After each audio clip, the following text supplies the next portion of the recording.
Yes, Coffee Conversations with Greg J is on. Good morning.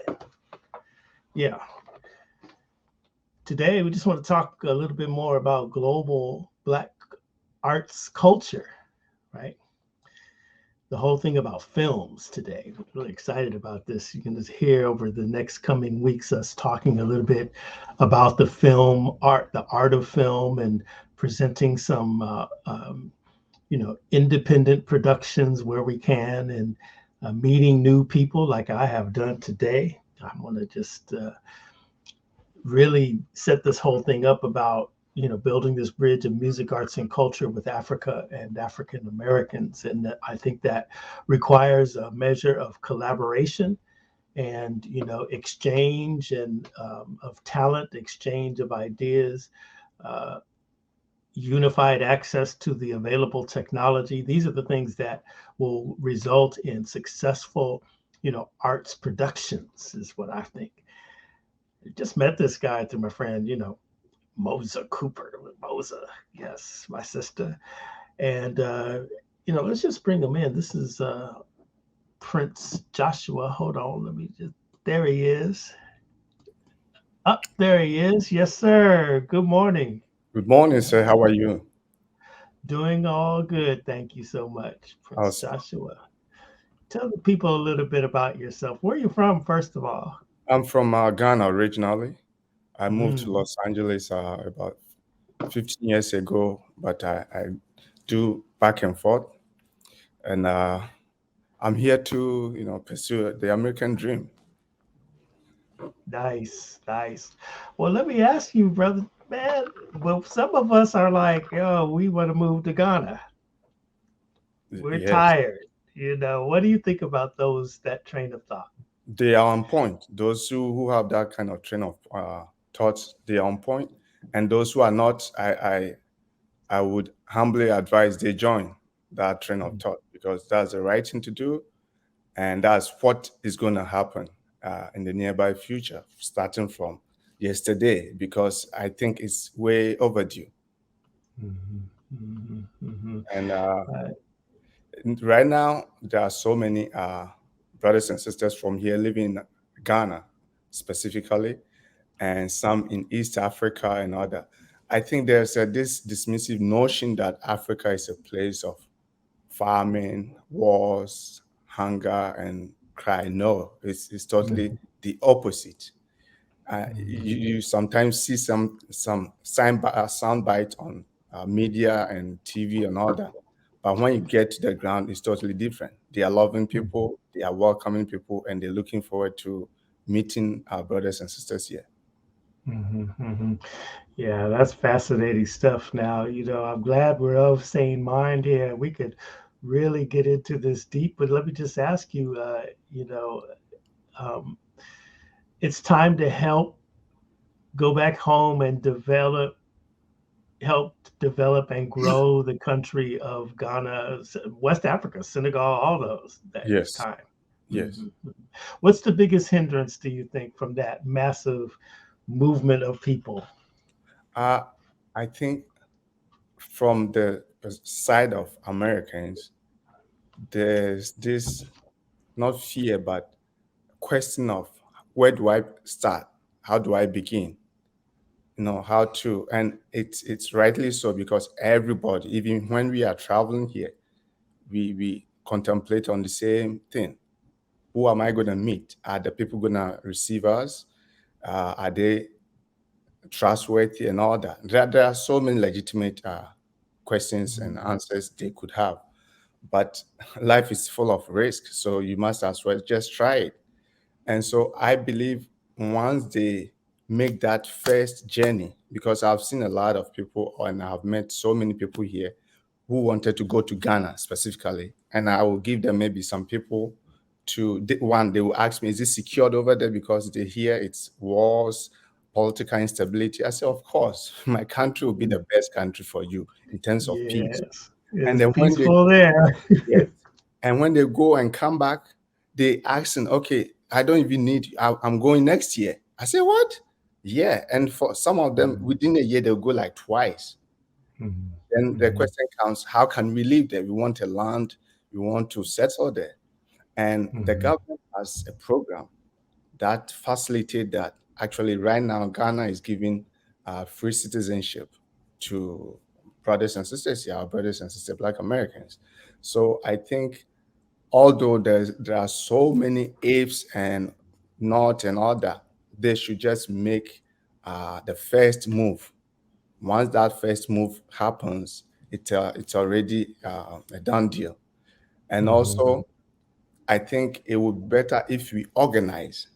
If you are able to organize, okay, we are going to Ghana, we are organized people. Once we do that, the government itself will have no option than to open up for us. When we go individually, yes, it works, but there's more advantage to organizing to go to Ghana than going individual. And then you can even make some demands. Okay, well, you want maybe center, you want the land to build this, you want to do that. I don't know if I'm answering your question. No, this is fascinating. So, organize, so go as a collective, as a group. Yes, sir. It will Mhm. facilitate things way easier. It will Mhm. facilitate Mhm. things way easier. But first step All is to right. go individual to go and check it and see how it is over there. Yeah, I just think I've been twice already, my brother. I feel you Good. 100%. 100%. Well, let me say so now. You've been here for some time now, and you're a filmmaker. You have a film that we're going to show the trailer in a little bit here, but you've made a feature length film, and you have continental African actors Yes, sir. and African American actors, and two of them are really well known: Vivica A. Fox and Miguel Nunez. Yes, sir. Wow! Now, so what was your vision in putting together that particular, ensemble of cast? Thank you. The vision is what we just said, is to we there's so much power in unity, and especially economically as well. And I think our politicians sometimes talk without walking the talk. And the most effective way of reaching to both continent is through music, art like film and other. And I've observed that a lot of people here, including the actors, the stars, they want that to happen. And so I say, okay, let's do this. Let's put. Actually, there are Caribbeans also in it. Let's do this, and when it becomes successful, it becomes like a hallmark that everybody would like to, because Africans want to do collaborations with our brothers and sisters, Americans, Black Americans, and I think it is true for Black Americans to. The problem or the question is, how do we start?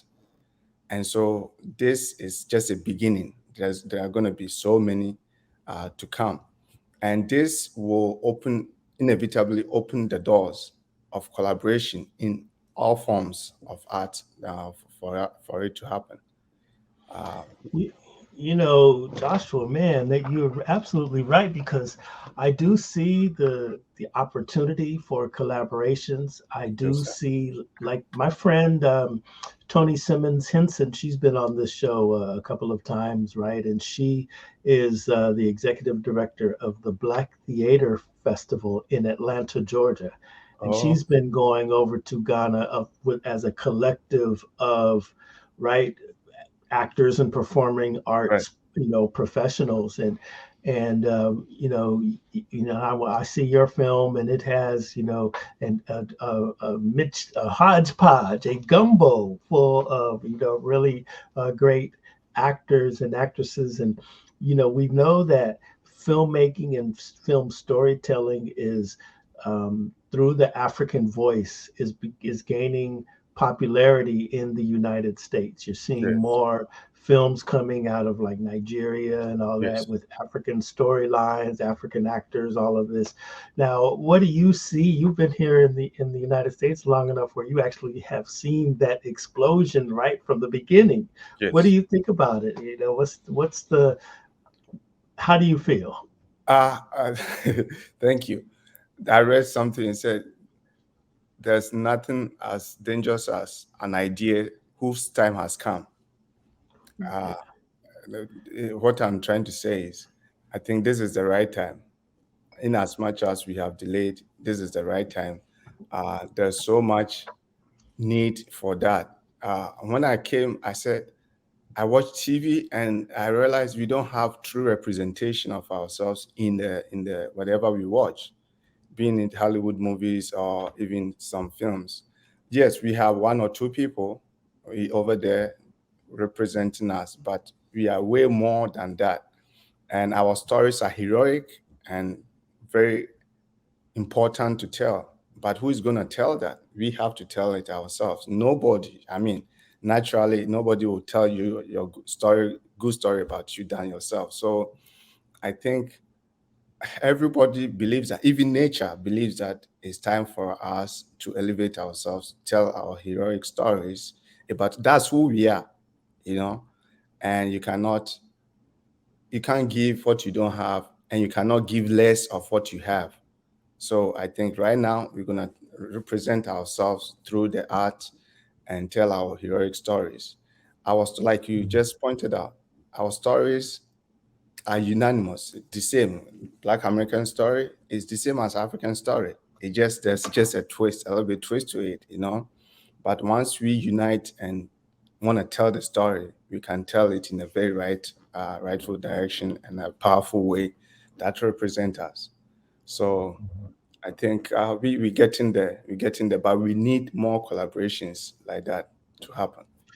And I think with collaboration too, you need, understanding, because I'm listening to you talk and I was thinking, after I viewed the trailer what came up next in my thread was a Nigerian movie, and I'm trying to remember the title of it, but I cannot.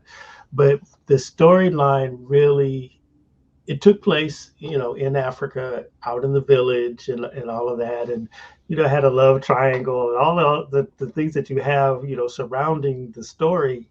But as the story began to play out, I was struck by the customs, the folkways and mores of the family life in that region where the story was taking place. And I Hmm. think uh, those folkways and mores and those traditions and the expectations of culture often Yes. clash between African Americans and Americans, right?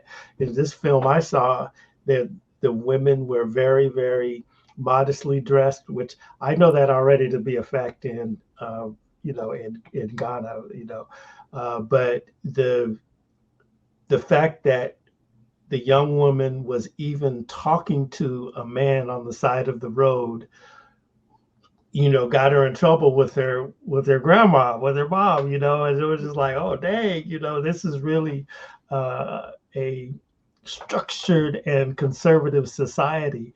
How do Yes. you, and I think that's the clash in your film, right? The American values versus African values. And you've seen that in life? Yes, I have. But ironically, even in Africa, ours is gradually also being eroded, chipped away.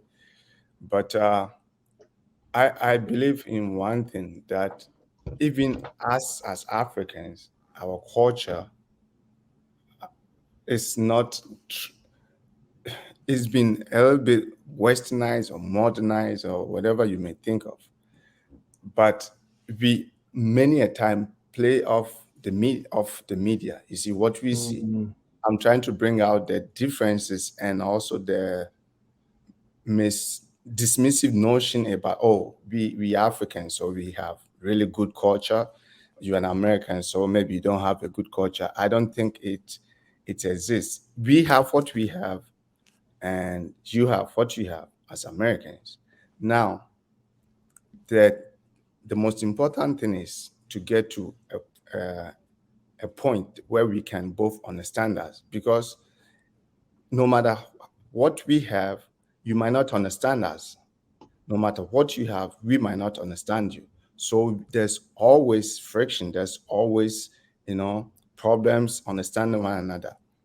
It doesn't matter whether we have the purest culture and you have the West culture, or you have the purest culture and you have the West culture, if somebody doesn't talk to one another about what we have or about what you have, and we come together or we begin to understand one another, it's not going anywhere. So to answer your question, yes, Africans, we have some culture that our forefathers put in place that we grew up with, but things are changing.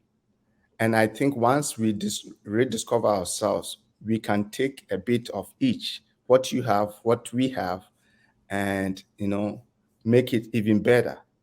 Let's check out this trailer here. This is Mother-in-Law, y'all. Hold on one second.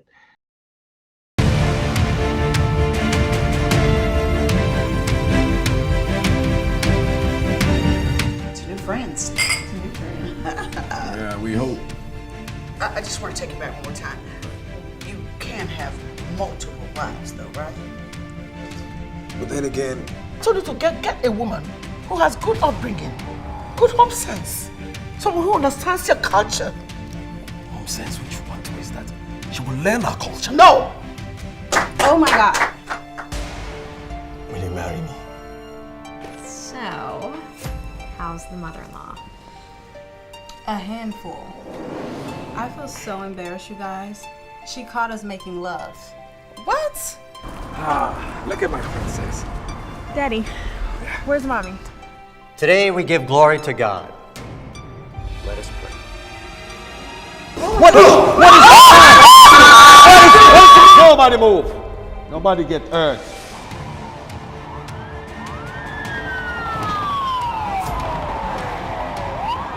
We're intensifying our efforts to find and rescue the other victim, Ms. Koya. You are not coming into my house without my daughter. I don't care if you have to go back to Africa, grind some bones together, and blow it in the air, but find my daughter. My name is Joma. Chayo. Hi, Joe. Hi. Well, nice to meet you, Joe. Nice to meet you. My name is Connie. Case between the Samuels and Bomber Squad. Yes, Your Honor. Okay. Yes, Your Honor. Yes. Yes. Yes, Your Honor. Thank you. Thank you, Your Honor. Remind the court that this is the United States of America. But they need to understand, we possess the same voodoo manic ability, but with some hood. Yeah, come baby. Bring it on. How dare you! Stop it, will you? Stop it! How dare you! Stop it! How dare you! Stop it! You don't hear me? I said stop it!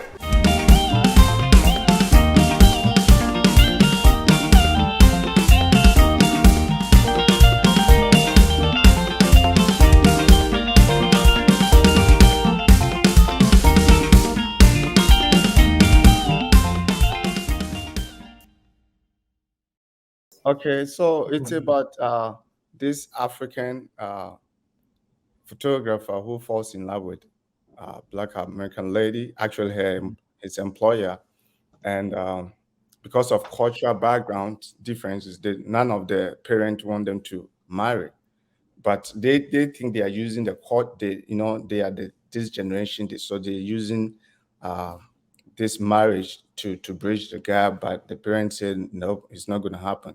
So both mother-in-laws are doing their best to prevent the thing to happen.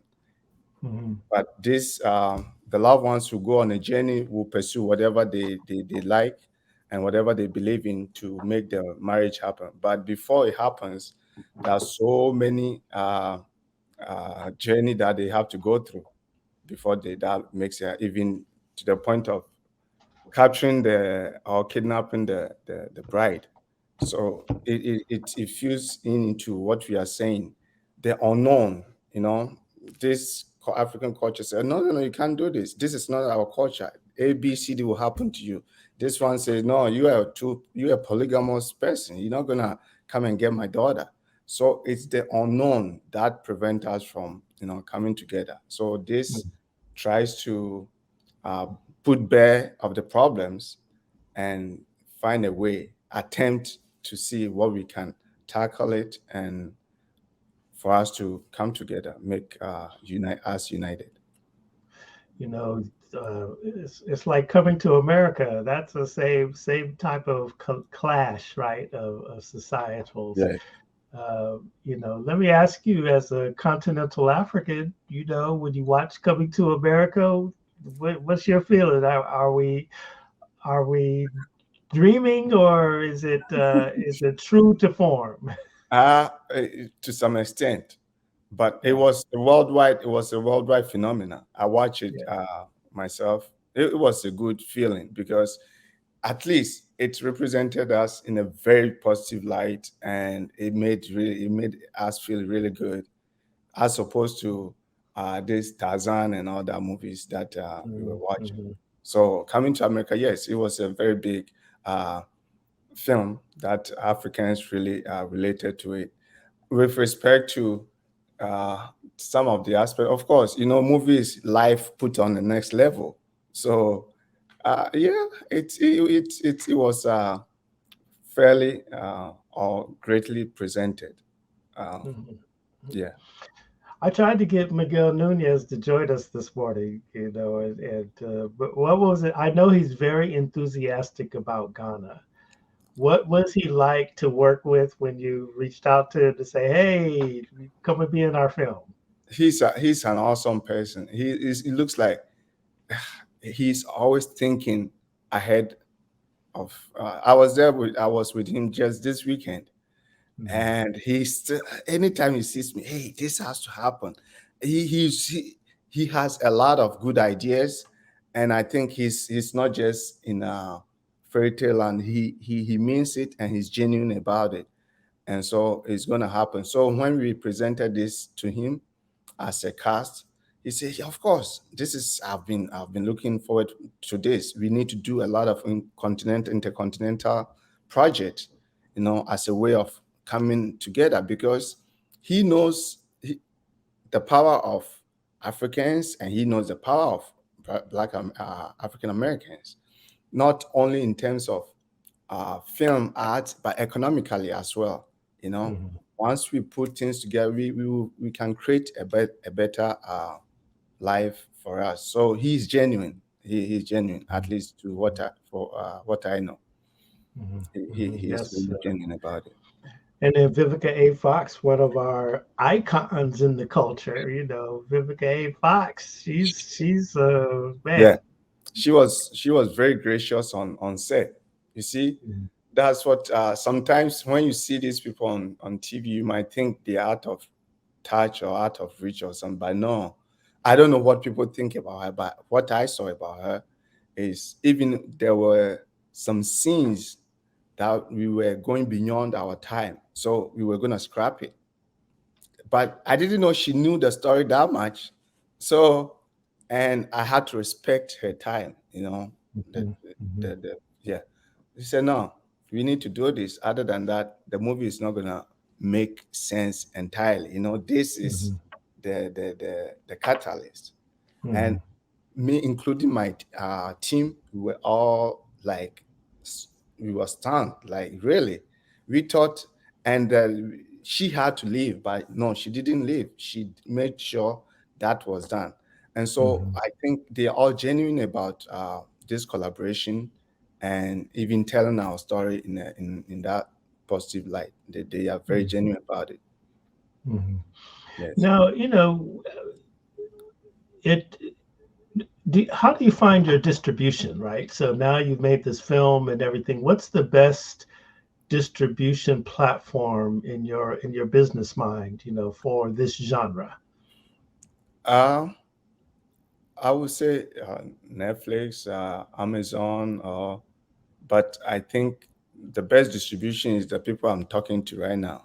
You see, when you make a film and people come to watch it and they like it, you keep doing more. You keep doing more because we have a big market. And because the same people that we're talking to will be the same people or more watching on Netflix or Amazon. So there's something called forwarding. If you're able to connect with the audience and you go to streamline our show in different theaters or places, and they come and support you, you're able to do more. Then finally, you can take it to the Amazon, Netflix, any studio for streaming online. Did I answer your question? Yes, absolutely. And just thinking about it now, okay, what about back home in Ghana? Is it just okay? So, look, I want to be really, really honest with you. I had a hard time finding a theater to go to. Yes, that's the problem over there. We have our challenges. We have challenges from funding to distribution. It's a big, huge problem, and I think that is what collaborations are very important, because once the society probably is not open up too much to these opportunities. So once they see something like this, then the investors over there can come and say, okay, this is going somewhere. This is on a different level. So why don't we put in our money, including our brothers and sisters here, because there's so much money in the community that we can put together to do whatever we want to do. It's just that maybe we haven't gotten to that understanding yet. So yes, you are very right. Ghana has few theaters, but there are so much potentials in the system that if we're able to build more theaters, it would be very useful to the community, create jobs and all that, and also be able to tell our stories.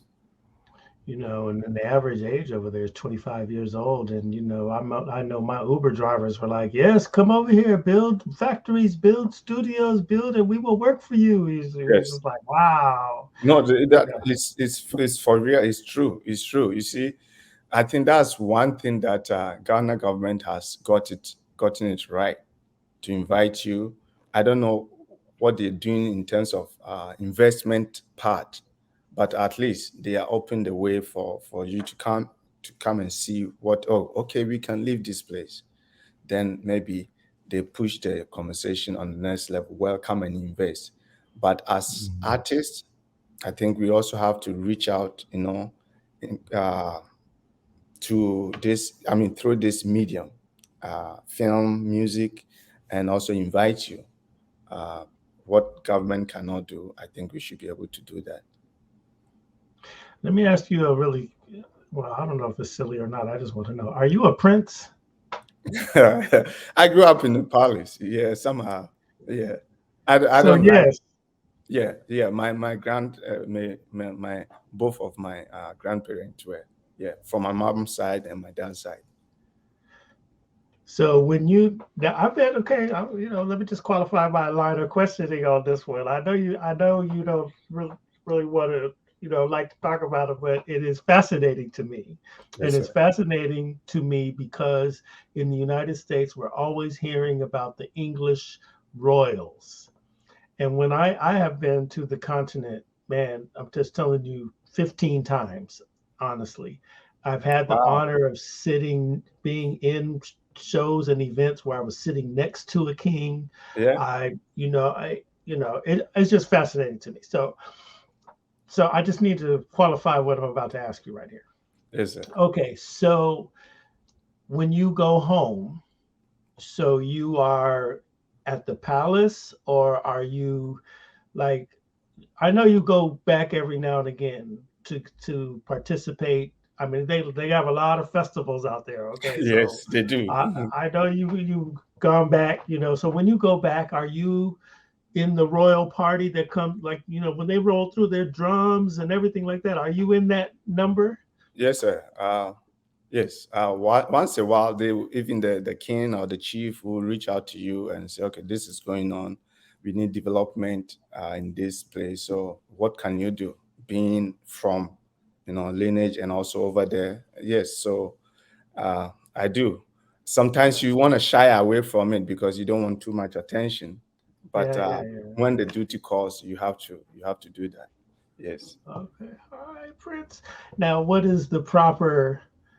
So when I met, he's passed away now. When I met the King of the Zulus, I learned that, and that was King Goodwill. I learned that you say Bayete, and so what is the greeting that the people are going to say to you? Or your king, or whoever, the chiefs or whoever? It differs, but mostly some of this It's for some of these kings, you cannot even directly greet them. You see, and mostly you go through their language. Yes. To talk to them or to greet them, but Yeah. and you cannot talk. Well, you just bow and whatever you say whatever. But if you want to talk to the person, you go home, you go to the palace, then you do all your. But in public, it's like everything has to be methodical. So I went to the King's Palace in Accra. I can't remember. I think he was. Kimanja. I think so. Yeah, yeah, and you know, hey, that was a big party there. Yeah. No, you see how they treat our brothers here when they see. Sometimes they even give you this how do you call it? They install people. They've installed a couple of Black Americans as chiefs and queens over there. They call them developmental kings and chiefs. I think eventually we are the same people. No matter how you say it, we are the same people. I believe even there are some royalties here in Black American lineage. You understand? It's up to us to figure it out. How That's powerful right there, you know, because I think going to Ghana is a 360-degree experience to my spiritual culture, you know. And because when we come and then we see the slave dungeons and we see the, you know, the slave river and all of that, and when you begin to think about it, it's like this is somebody in my DNA, in my bloodline, went through this, you know, in order to get to America and generation, and then came to me. And it's really, really powerful when you see that. And we are the same people. You know what's interesting to me when I go to, especially in Ghana, but every trip to different parts of Africa, I've experienced this. But you're absolutely right that we are the same people, because I could be sitting in Accra and see somebody that looks exactly like my homeboy or exactly like my homegirl. You're like, hey. I was gonna wait for you to finish and say I met somebody in LA. I think not Lamempa. I've forgotten, that was like 5 years ago. And I nearly tapped the person's shoulders. He looked exactly like my my cousin, like direct blood cousin. So I was gonna say, when did you come here? Then I said, no, this is America. I said, oh, you see, so there are some I believe, not I think, I strongly believe that that's what it is, that we the same people. There are some people who were prince or kings even who came. Now let me ask you this question. If it's not so, how could in Brazil they were able to establish this how do you call it, royalty over there in so many parts of Caribbeans, Central America? They established that you cannot give what you don't have. You understand? So how are you gonna have an idea to do something if you were not that thing? So I think that a lot of people here walking around who think they nobody, they are really somebody. It's just a matter of, maybe I don't know how that is going to happen, but we need to figure it out and make it happen. Absolutely. Now you got a premiere of The Mother-in-Law. We can all come and see it, eh? Of course, I'm inviting everybody. Okay, tell me a little bit about it. Well, it's happening. Red carpet and stuff? Yes, sir. There's red carpet. There's the screening, and there's after party. After party, we're giving. It's going to be food. It's going to be drinks. It's going to be music. We're just celebrating the unity that we've been able to have, with American and African collaboration. It's a milestone, and we want to celebrate it, and we want to really have a good time. So it's happening on March 25th. Mhm. So you have an Eventbrite link. Can you put it in the chat to me? Maybe if you can't put it in the public chat, put it in the chat directly to me, and I'll copy and paste it to put it in there so people can see Okay. how to be a part of that. Okay. I just did. Okay, let me see. Okay, there it is. Are we? Look, we're gonna be in Beverly Hills. Yes, sir. It's in Beverly Oh Hills. yes, yes. I love it. I love it. I love it. Okay, let me just copy and paste this, y'all. Okay, Brother Joshua. So Joshua, how long you said how long you've been here in the United States? For almost 15. Okay, and then what was your journey to come here? My journey, honestly, well, I was on I was a flight dispatcher. So yes, so I was in aviation, and but whilst in secondary school, prior to college, I had a lot of, how do you call it, fascination towards film. And I used to watch American movies and how powerful they were, in influencing thought, ideas, and all that. So I saw that film was very powerful, but over there was limitation as to how much you could go. So when I came here and I saw the opportunity, I jumped on it, and so I totally scrapped away my uh, aviation, my trade or my profession. Then I started the filming. Went to school and all that. Actually, I went to some school over there, but I got some here. What is a dispatcher? Air traffic control? Flight dispatch, almost. Basically, you with captains of the flight, you do what is called load control. You do weather. You do fuel. Basically the you plot the how do you call it, the route, the flight route, and all that. It's In basically the the same as the in the pilot. ready room. Yes, it's the same as the Okay. pilot. Just the pilot do simulation, but you learn everything like the same as the pilot.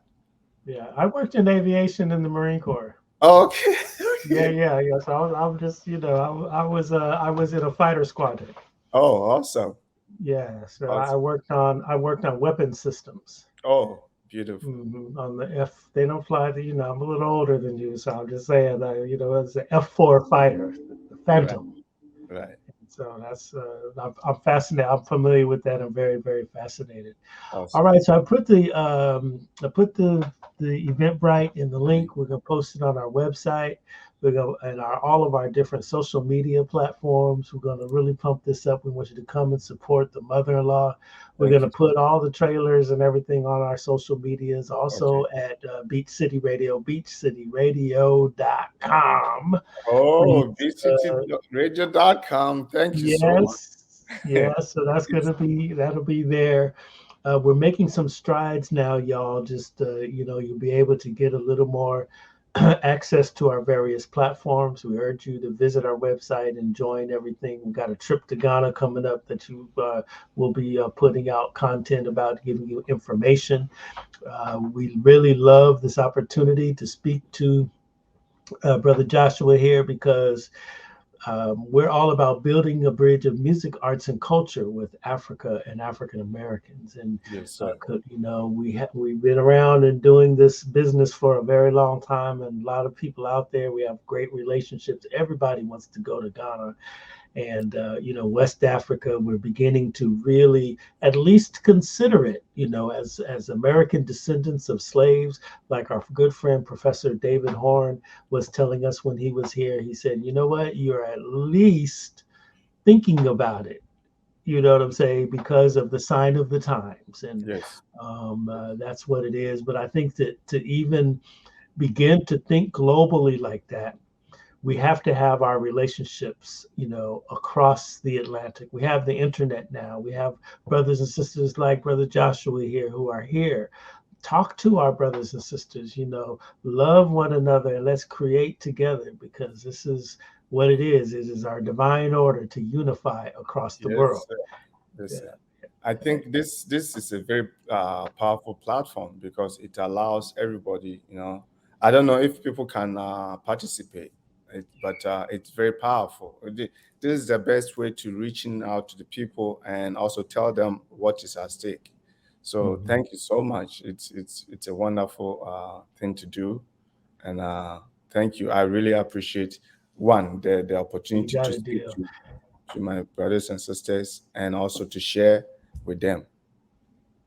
All right, y'all. You know, we're going to have this all over our various platforms on Facebook. We'll be repurposing the audio, putting it out as a podcast on anywhere, actually, iHeart, Google, Amazon, Apple, just type it in there. Coffee Conversations with Greg J. You know what we're doing.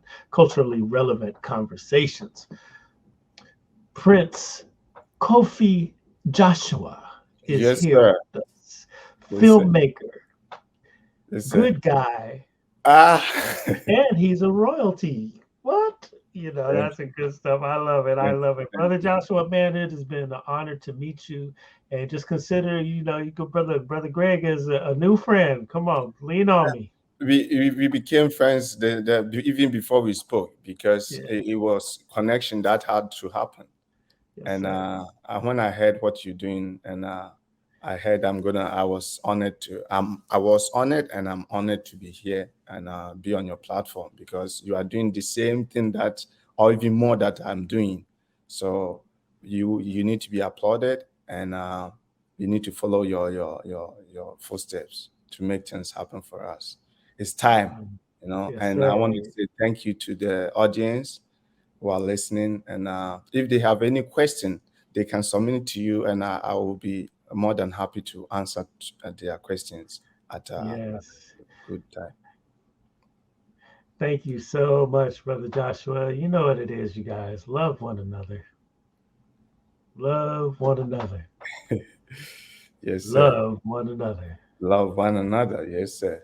So if I may, can I do humble appeal to your audience? Yes, go right ahead. Yes, hello, my people out there.